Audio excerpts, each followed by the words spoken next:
Right, hello everyone, and welcome to Delivering Quality Education with Sustainable Growth in Sub-Saharan Africa, a Times Higher Education webinar in partnership with Blackboard.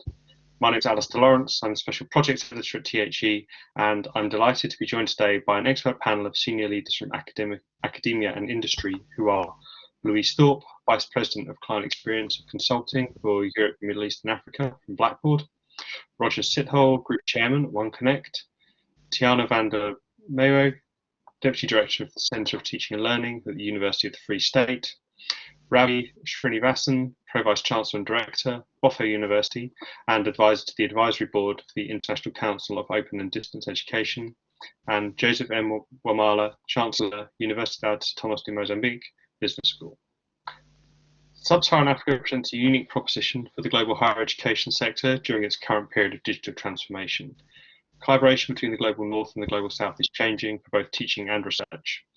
This presents opportunities to increase access to education in the region, but the process is far from straightforward because of the challenges related to infrastructure and funding, and also making sure that both staff and students have the access that they need to the tools that will enable them to learn online.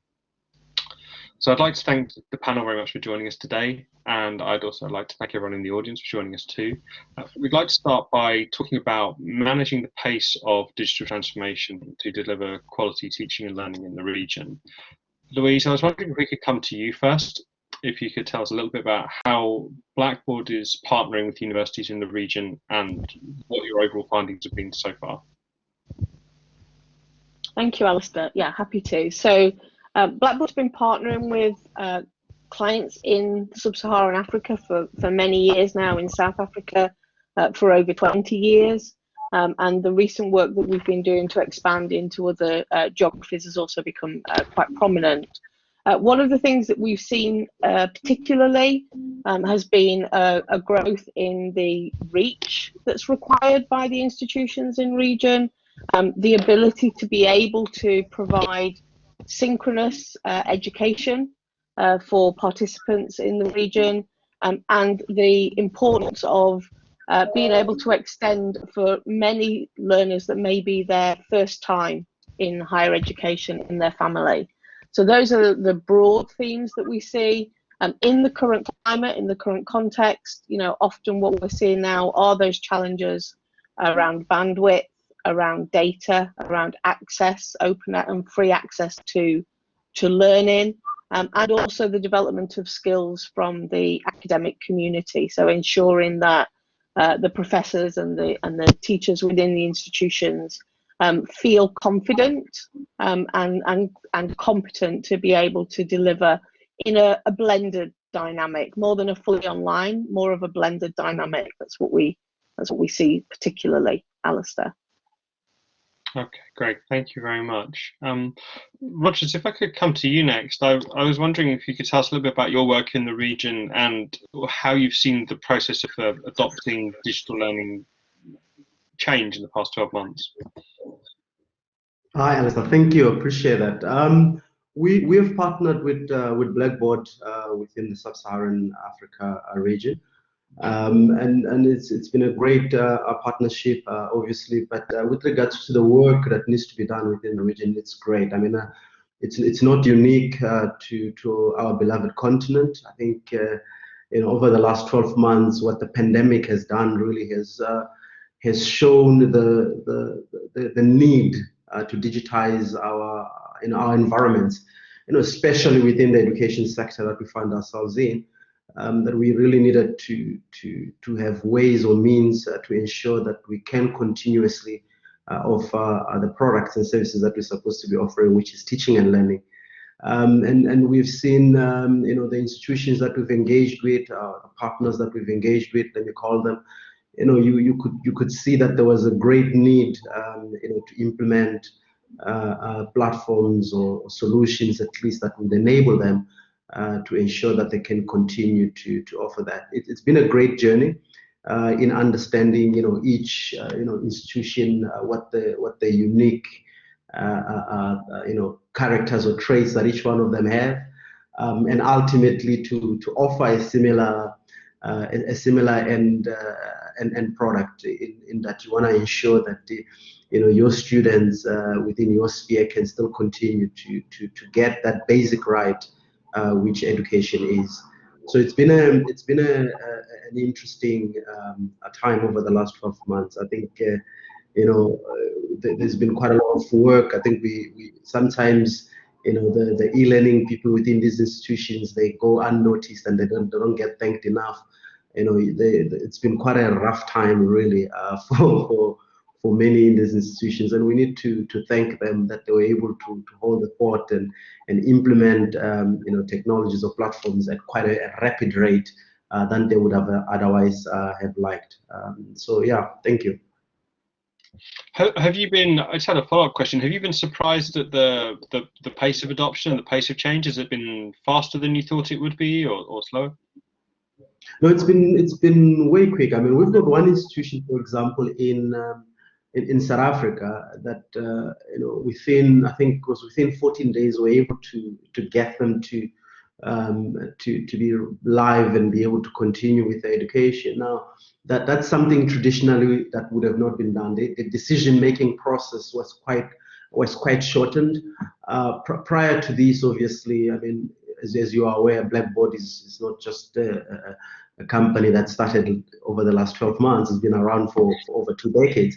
But the speed at which the implementation had to happen was quite different, and then it's expected, of course. I mean, it's expected within times of turbulence, within times where quick decisions need to be made. And we need to give credit where it's due, where institutions were agile enough to be able to make those decisions. I mean, I see Professor Omales here as well, and in his school, for example, he was able to make quick decisions and were to do quick implementation within his space.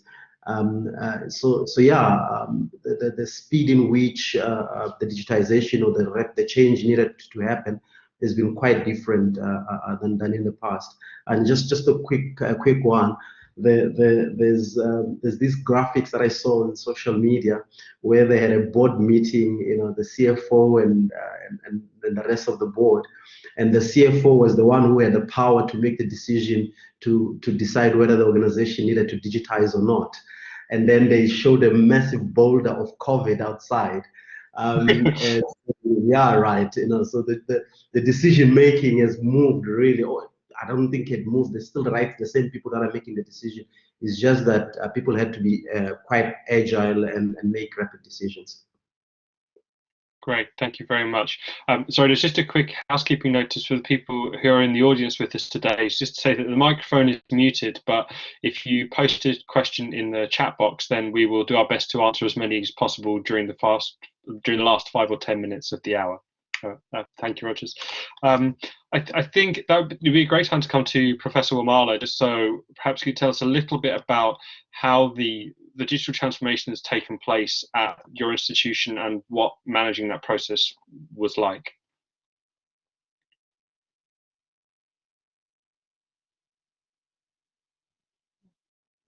You're on mute, Prof.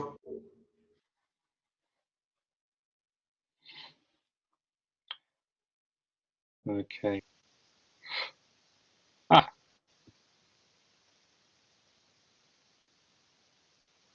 think you've still got some problems with your audio, sorry. Yeah. Well? Yes, there we go, thank you. Yeah. When I talk about this digital transformation that is happening everywhere, including Mozambique, if there is anything that the pandemic has brought besides death and the suffering and the agony and all that stuff, it's this digital transformation in education. Academic institutions are always very slow when it comes to changing their way of doing things. But fortunately or unfortunately, because of the pandemic, have been forced to quickly adapt to the new normal, which means the digital transformation and digital technologies as part of our academic ethos. And as a country, as an institution,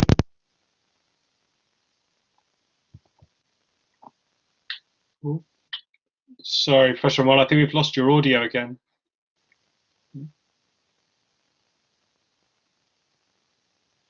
Okay. No, sorry, I think the audio's gone. We'll go across to Rav.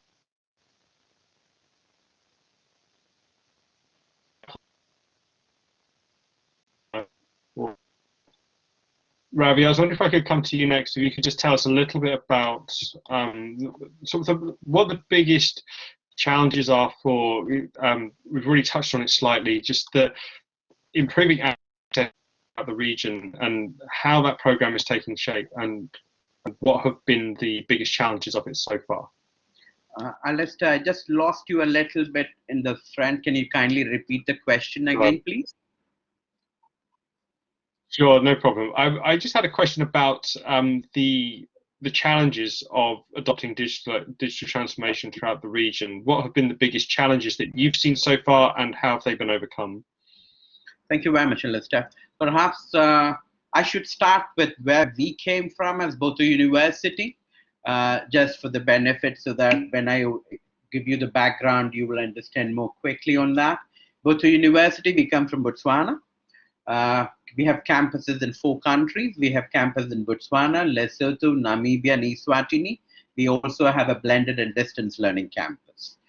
And we had started initially as a technology institution, offering programs down to in-service personnel as we kept moving. So our partnership with technology, we married quite very early in our career as an institution. And hence, we have always been known as an institution with cutting edge technologies offering. So hence, even with Blackboard, as our virtual learning platform, we had partnered with them as early as 2012-13. And what we had also done during that period of time as an institution is also to bring all our students on board, and we had provided every student down with a device, a 10.1-inch device, and all our faculties have been trained. And hence, when the pandemic came in, okay, we were already on the right track of digitalization, mainly because our students had the device, our faculties had the know-how to teach on a digitalized platform. But the biggest challenge for us, Alistair, at that period of time was the resources, what we talk about, were available within the 4 walls of both a university.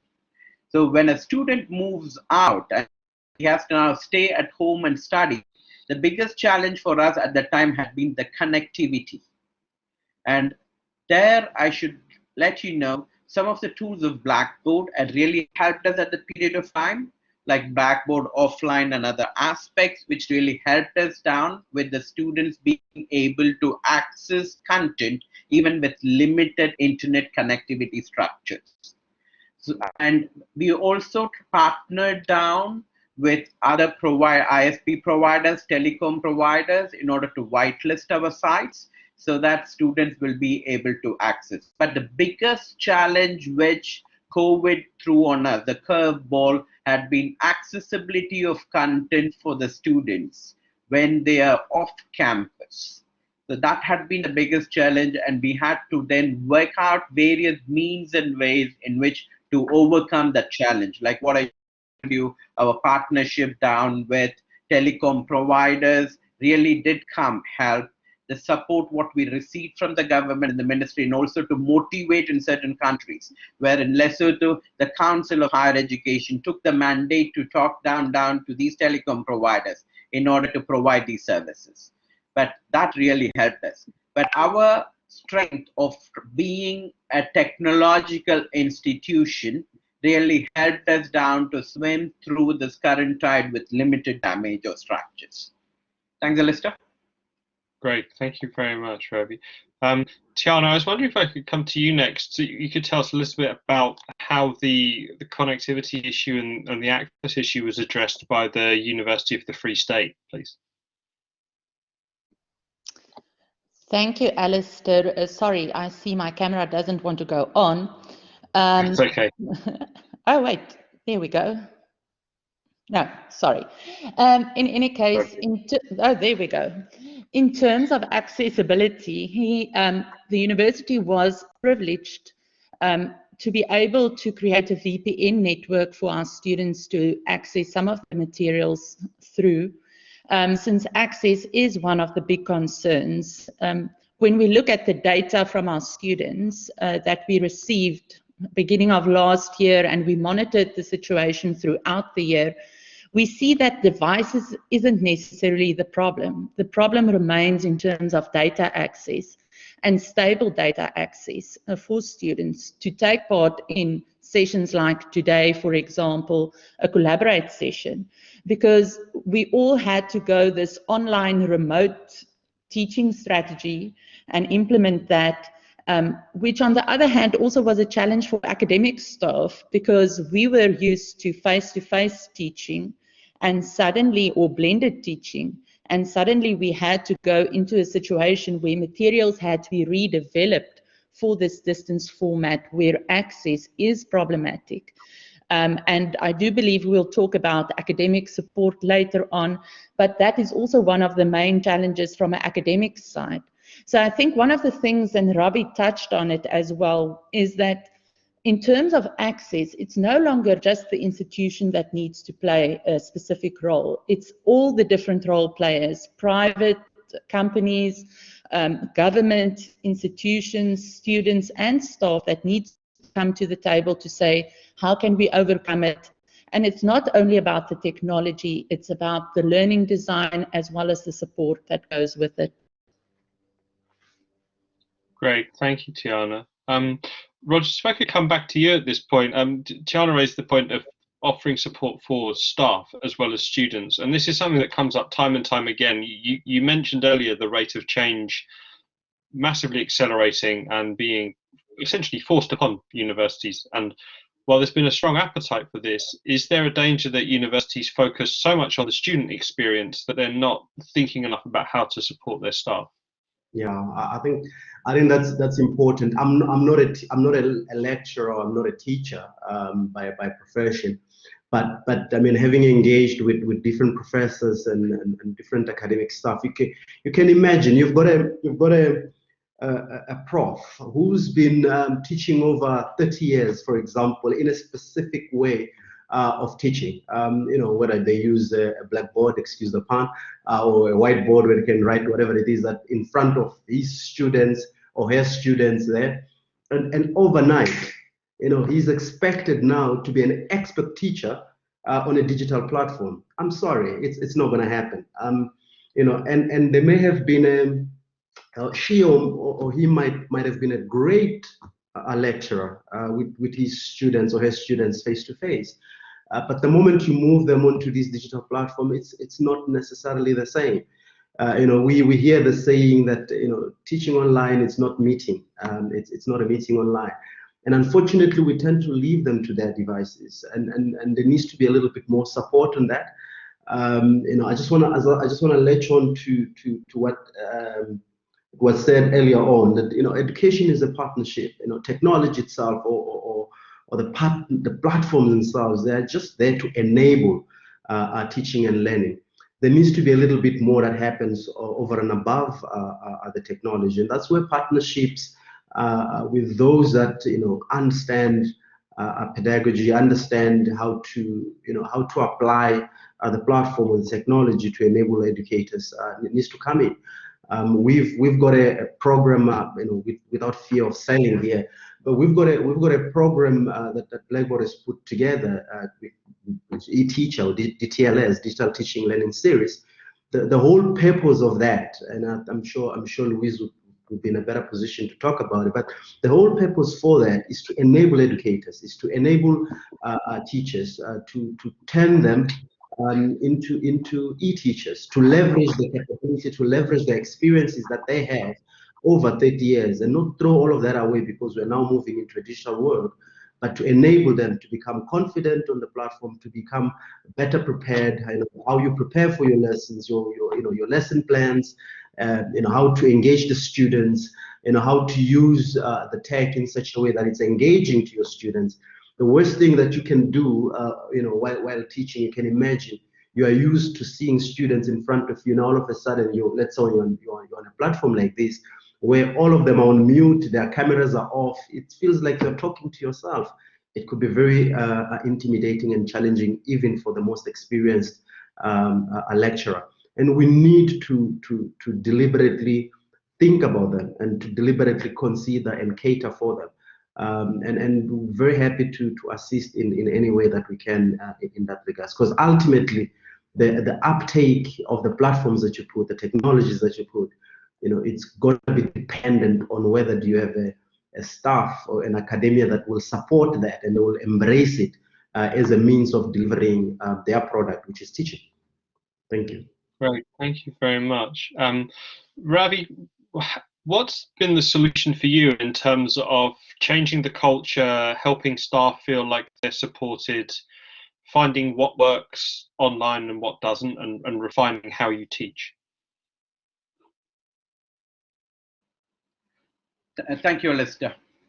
One thing what we all need to understand is that we are living in an era of an accelerating change, not only with regard to technology development, but also on economic and social level. Okay, these changes have affected both the opportunities and the challenges of teaching, as well as the attitudes, knowledge, and skills needed to prepare for a teaching career. Teachers or faculties must embrace new opportunities to focus on learning by innovating and finding their own ways to focus on the needs of the students. They should ensure delivery of effective and quality learning on virtual platform, since it presents many opportunities for them to revisit not only on what students are learning but also how students learn. See, at Botho University, Alistair, what we are trying to do is we are moving toward what we call a flipped classroom model. So I'd like to talk a little bit about it, mainly because this really changes the way the teacher teaches in a classroom. See, this is a model which is based on an idea that the traditional teaching is inverted, in the sense that what is normally done in the class is flipped or switched with that which is normally done by the student out of the class. See, in a traditional class, the teacher comes, lectures, like what Rajat was talking about. Come here, have 200 students in front of you, lecture on a topic and go, and give them something to go work on home. But in a flipped classroom environment, what we do now is we upload the video content of the lecture for the students to learn at home or at a place where they have got access to internet. Okay, they listen to the lecture, and then going to homework on a set of assigned problems. They read the course literature and assimilate lecture material through videos at home. And when they come down to the classroom, the teachers engage them with problem solving, analysis, and discussions in class. So what we basically now try to do is, we are now trying to flip what the teacher is supposed to be doing. The teacher no longer is considered to be the sage on the stage. Okay, so we are now expecting him to be part of the group, a facilitator who helps now the students to absorb the knowledge and use it down with the real life environment what is required to. And what we do at Botho University is just to facilitate that to happen. So like what Roger said, all the teachers at Botho University, or most of the teachers at Botho University, have gone through the Blackboard e-certificate. Okay, the Blackboard e-certificate course, enabling them with the e-teaching pedagogy. What does it do? It helps them to create a digital resources, helps them to do presentations, helps them to do projects together with other educators and students, which will make classroom activities resemble the real world. We are very clear at Botho University. We strongly believe that faculties can transform education But it will only happen when our teacher realize that they no longer rely on the techniques that worked for 100 of years before, where you come in front and start lecturing. They should innovate. They should, such as teaching with social media, virtual learning environment, replacing textbook, web resources, not for the sake of the tools, but for the sake of the students. So this updation of technology and taking it and start delivering it, using it to deliver, is something which we want every faculty to do. And this can happen, Alistair, only if it ingrains into the culture of the institution. And I should tell you that we are blessed to have a board, a senior management team who believes in it and who drives it. That's why in every campus where we go, you go inside, you will not see any change, a vast change in how the teaching content is delivered, mainly because they all believe in what they do and what is the motto of the institution. I hope I've answered your query there. Great. No, thank you. It really just underlines the importance of changing the culture and supporting people so that they can do their job in a different way. Professor Joseph, I'd like to try and come back to you if we can, if your connectivity is okay, just because I think it's particularly interesting, building on Ravi's point about teaching skills and changing what students do in the classroom. I was wondering how that affects a business school such as yourself, where people look to you to be integrated with employability and with industry.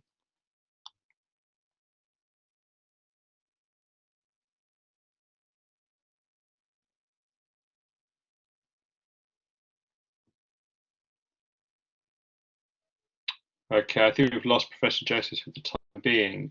Tiana, if I could come to you and just ask a little bit about how the process of changing the culture has worked at your institution. I mean, you touched on it before about needing to give teachers more support. We've heard examples from Ravi about moving to a flipped classroom model, which is changing the way that people teach and learn. I'd like to know what the biggest changes that you've implemented are that you plan on keeping after the pandemic. Yeah, this basically encapsulates your first question about how fast did digitalization or how did change happen. Yeah, so the rate of digitalization at our institution basically took us where we wanted to be almost 5-6 years into the future in the past year. So for us, it was just the rate of adoption of technology, blended learning, was amazing at our institution. I think in terms of bringing about the change, one of the key things that we learned works very well is building relationships with academic staff and really being in a supportive environment where they feel that they are supported and you're there to actually help them to get through this. So for us, it was all about building the relationships and keeping the human connection in such a time where human connections were a bit lost. So we really tried to bring in the human connections. I think that's really one of the lessons going forward that we will really build on, is in terms of building human connections. We've done that. We, in each faculty, have a team of people working with the faculty and the staff in terms of delivering their learning. So for us, we almost have a blended approach of being a centralized center, but having people specifically allocated to work in faculties and with faculties. And I think also the key thing for us that came out was, again, the partnerships with faculties. This was not something that faculties could do alone, or a center like a CTL could do on their own. So we had to go into partnerships with faculties to help them to deliver their teaching. And I think the spotlight is not necessarily placed anymore on the technology at our institution, but really on the curriculum design skills to deliver and design curriculum where face-to-face contact will be limited.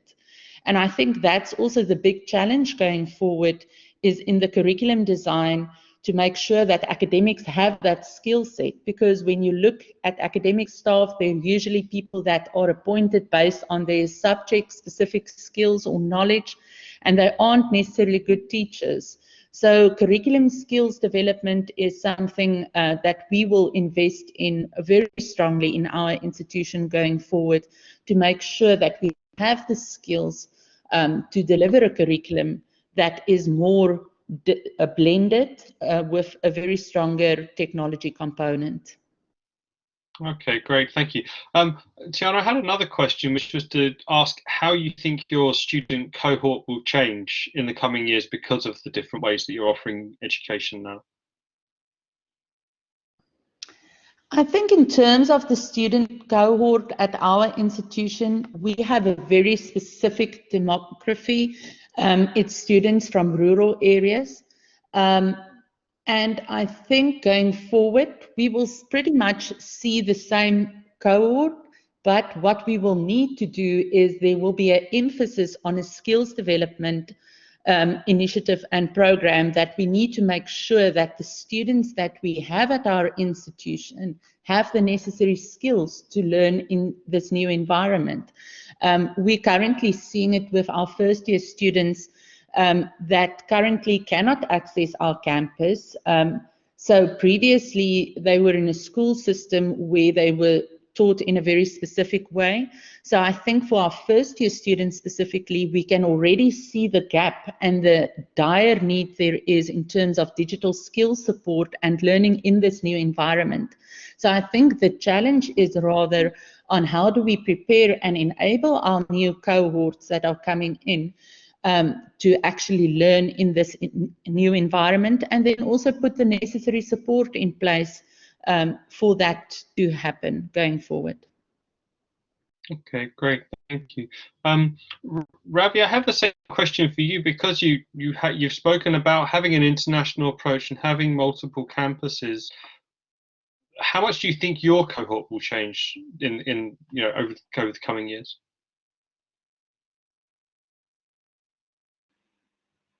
Can you repeat the last part of the question, Alistair? Absolutely. It's just how do you think your cohort will change? Will you be accommodating different types of learners? Will there be different types of courses that you offer? Because one of the things now is obviously you have greater flexibility when you teach online. Certainly. Alistair, like one thing what we do at Botha University is we have a very close connection with the industry. Okay, and all the courses what we do at Botha University has got an industry component, and we have what we call an industry advisory forum, and hence that has been one of our strengths when we are now trying to come out with different sets of courses, or even trying to tweak the existing courses to meet the industry level standards. And one of the things what we call as Botha graduate profile, a profile where we expect our students to be employable. The graduates who come from Botha University to be employable, and we expect that to happen only if we are able to meet the skill sets required from an industry perspective. So that connect what we have got with the industry as an institution will really help us down to come out with courses which are required from an industry perspective, and which sometimes, yes, will also be more towards technology related, or things which where technology can also play a very significant role down in the skill sets of that particular course. We see us going towards down there, more hands-on, more, I mean, it will be more connected down with the industry section. That's what I'd like to say. Great, thank you, Ravi. Louise, can I come to you next? Because the question of how universities can build on their relationships and their partnerships with industry is a global issue, really. And I was wondering what feedback you've had from the sector in terms of what people are trying to do and what's working well at the moment. Yeah, thank you, Alistair. And I think I'll draw a line through everything that everyone just said as well. So that transition to emergency remote teaching that happened initially, when everyone thought that this was going to be a short-term fix, it was very much a collaboration and a partnership. but very soon when the fatigue sets in and there's a sense of there's probably a different way of approaching this, institutions are then really coming to say, how can we work more effectively online? So to Ravi's point about being able to do more around a flipped classroom, or as Tiana was saying, you know, just thinking about how the curriculum is designed. So we see a lot in Africa, but also globally, about quality, about educational quality. What does the content look like? It's much more persistent with it being online. What's the capability of the staff, which has been talked about extensively? And then also, what are the professional alignments? The world of work is also changing, not just the world of education. So what do students want and need from that learning experience that prepares them to work in this increasingly digital environment? So that's a significant conversation that we're having with institutions. I think the other part, to pick up your second point around the student cohorts, extending the reach of institutions. So there is a lot of focus, more focus than I've seen in my 20 years of doing this, around short courses, around being able to stack your curriculum, so people being able to take small micro learning, micro credentialing, particularly in a professional context, in an employability context. So for institutions to be able to repackage their traditional learning activities into those new forms to extend geographical boundaries, but also cohort boundaries to attract different types of people. So really that is a lot of what we're talking about at the moment, and I think that's about taking the best of what we've experienced through 2020, trying to leave behind some of the more negative aspects of what we can do, or what we did in that context,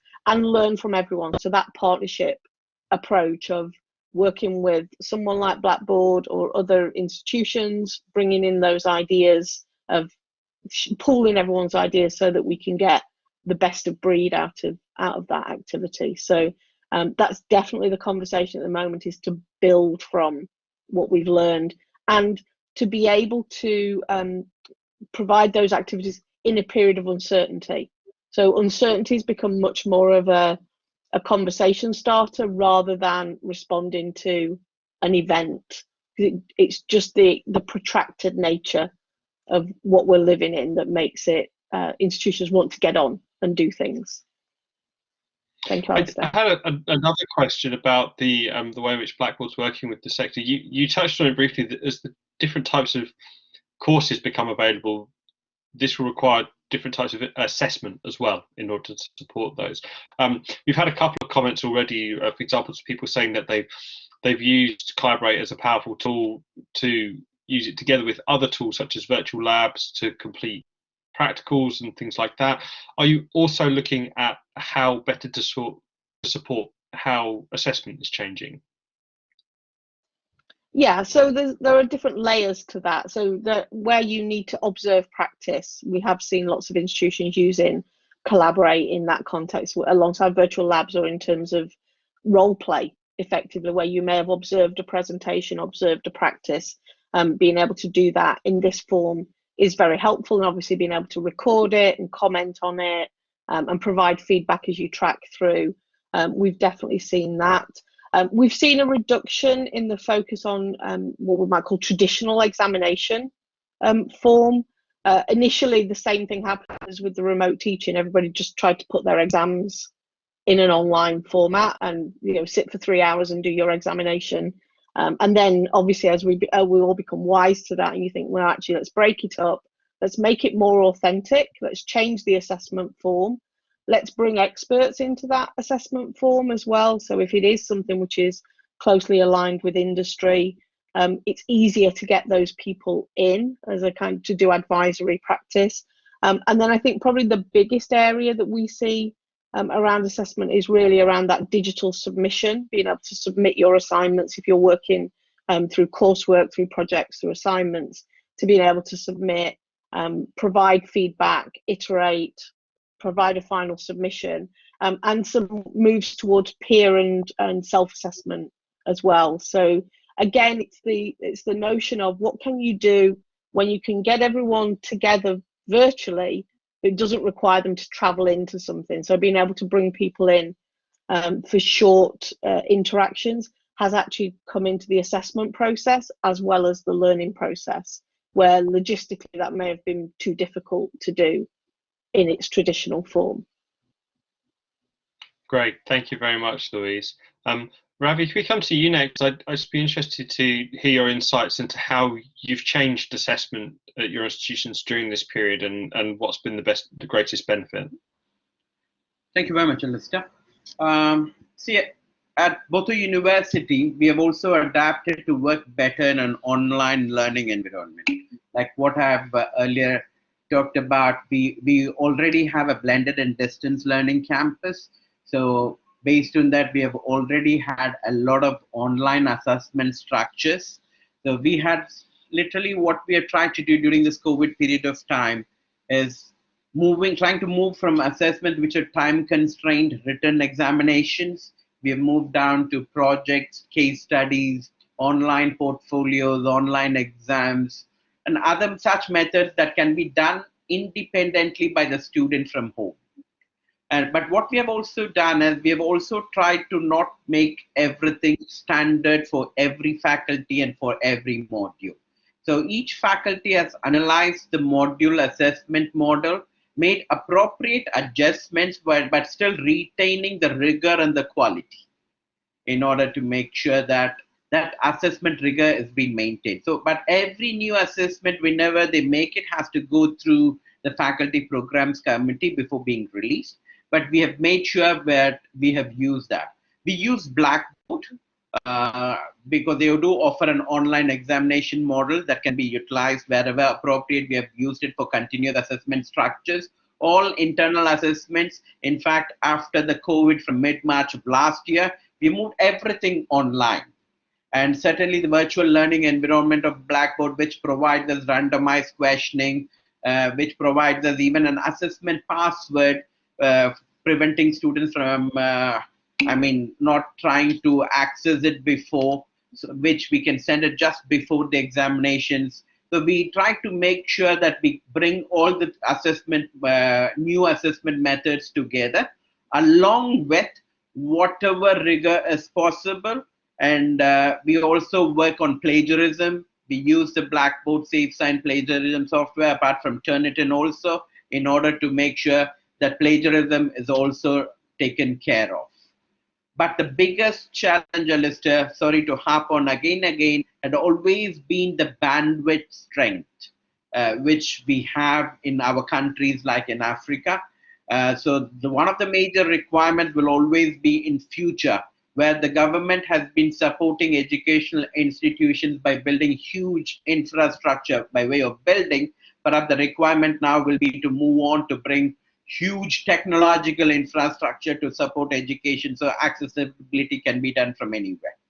Thank you.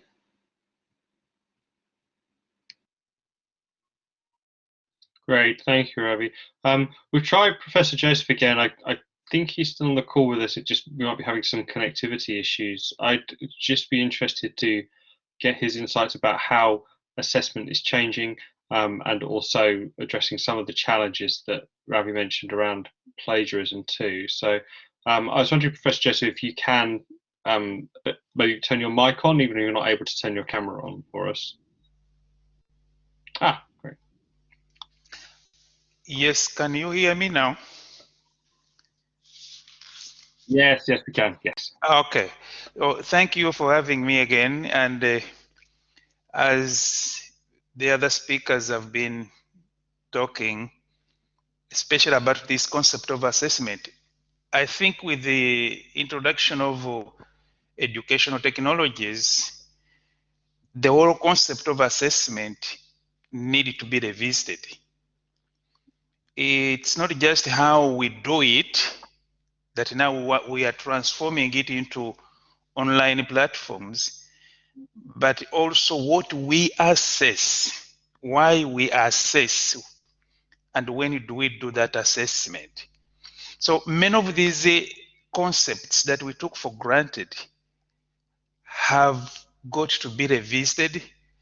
We have to change the paradigm of educational assessment. The setting up has changed, and this is not just the means we use to educate that have changed, but education itself has changed. As some speaker pointed out, we have flipped the process. We have flipped the teaching learning process from what we used to do. And that has got much to tell us of what is going to be the future of education. And that is why, as some people said, we really need to give more support to the lecturers, more support to the students, and more support to the institutions.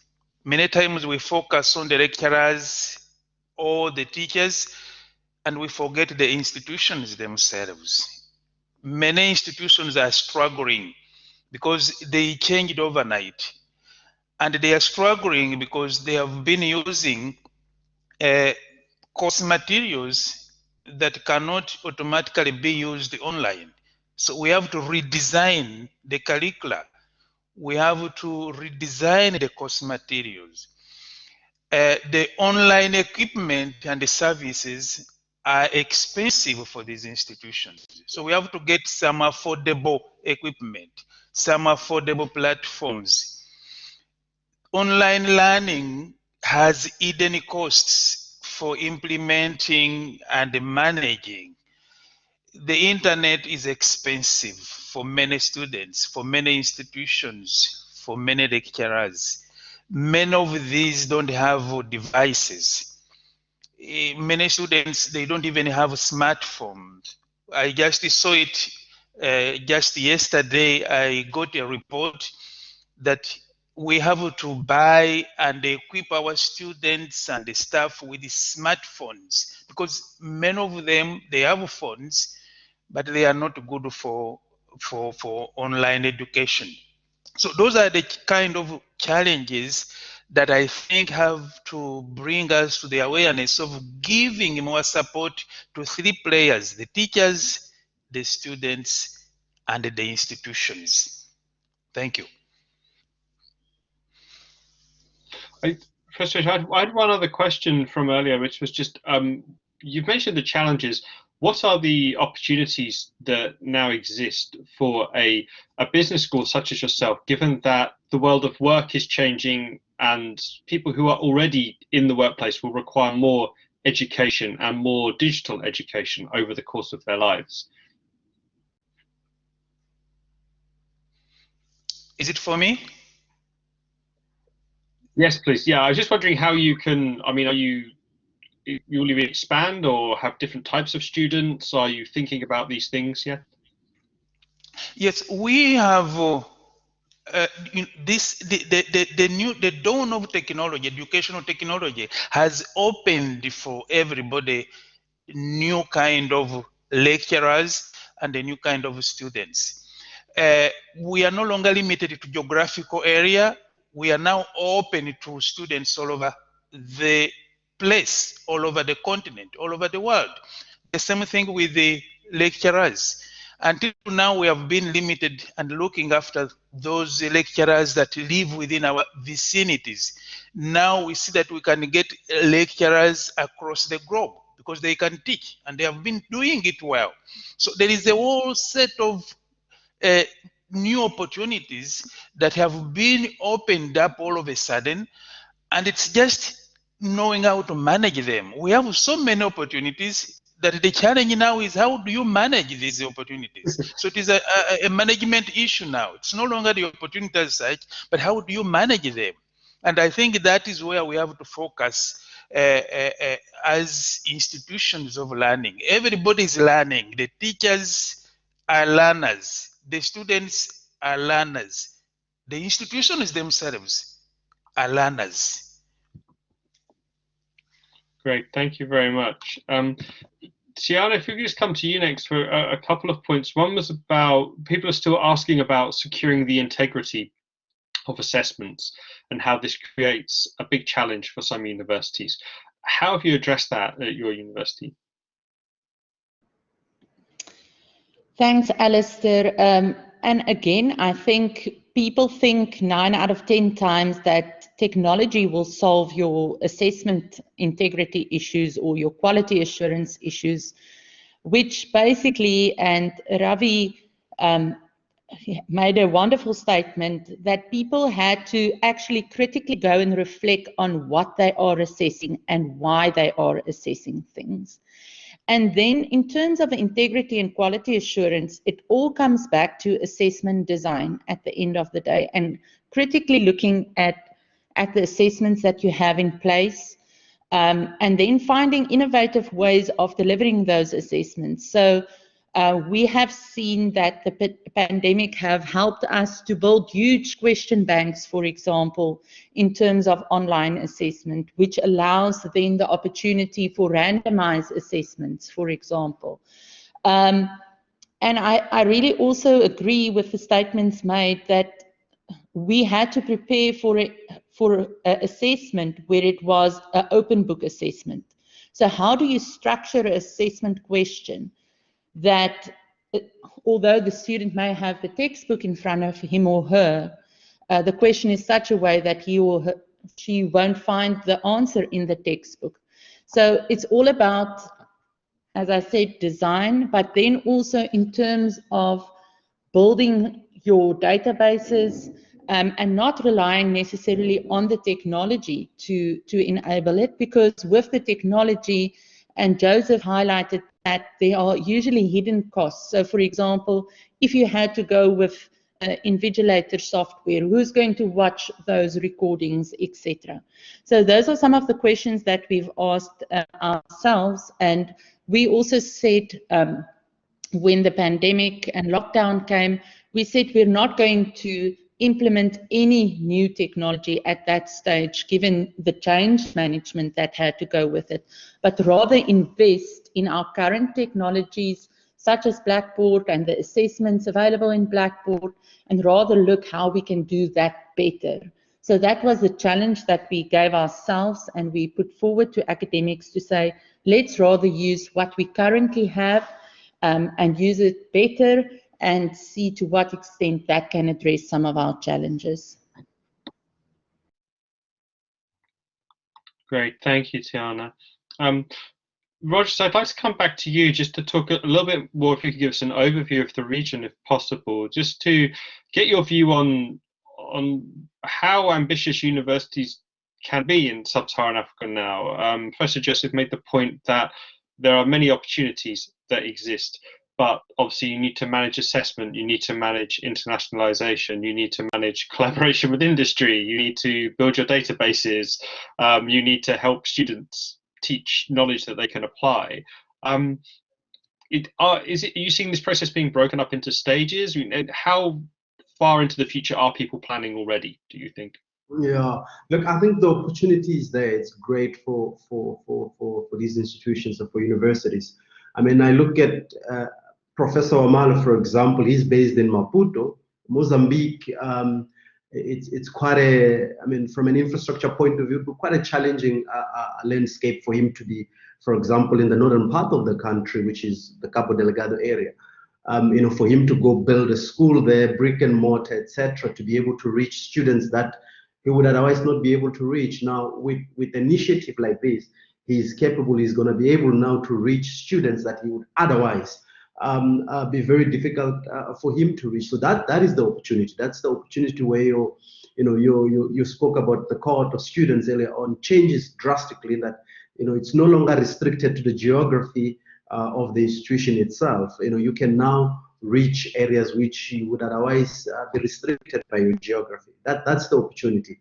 Indeed, there are those challenges that now come in with these, as we move to these blended models, as you have all these federated students based everywhere. How do you then handle assessments? How do you handle invigilation or proctoring? It's not. I love what Tiana just said. Now it's not just about the tech itself, and I think I made a statement earlier on that says technology is purely an enabler, and we just need to then think about how do we then handle assessments thereafter. And it's very easy for us to throw our hands up in the air. And she made an example of assessments are taken with open books. how do we then put together those assessments going forward? And technology is there to enable institutions. I mean, technology keeps expanding, facial recognition, etc. To monitor what's happening around the student. But the opportunity for the institutions, they are there across our continent. And let me state this: UNESCO has noted that of all the region, the Sub-Saharan Africa region is the one with the highest education exclusion.